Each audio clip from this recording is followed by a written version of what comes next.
Guys, mautaw ni sitwasyon sa among baybay dire. Hastang luya na gid taon sa mga namuyo sa baybay. Hapit na nga lukat ilang mga balay. Ang duha ka lubi o na nga lukat nagsugod. Samot na gid ni.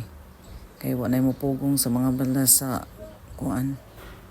Wa na mo pugong sa balod. Ang bomba o na gid purang bomba. Murag naisla ang bomba. Ngay natunga na. Kaya wala pa rin na siminto ang bomba. Sa una rin na-wash out ni. Ting isugat sa balod guys. Wala mayong tagang na mga malumong kasing-kasing nga muhatag og ka ng mga donation diri para hinahinayan unta ni Siwol bisag mag-donate lang untag mga siminto. Ato na mga kuan diha na mga kwartahan diha nga isig kaingon nato kay loy pud taon ning nasa baybay. Hapit na gitaw ni sila mga wash out diri. Kini kay nangatangtang na ang kuan, kini kay nangatumba na ang lubi. Wa na dali na lang kay ni siya lukaton na pod.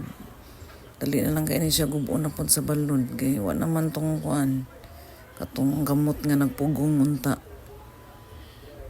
Nabila na lang gid ni siya kakuanan. Antag na ka nang mo donate mga kwarta diha.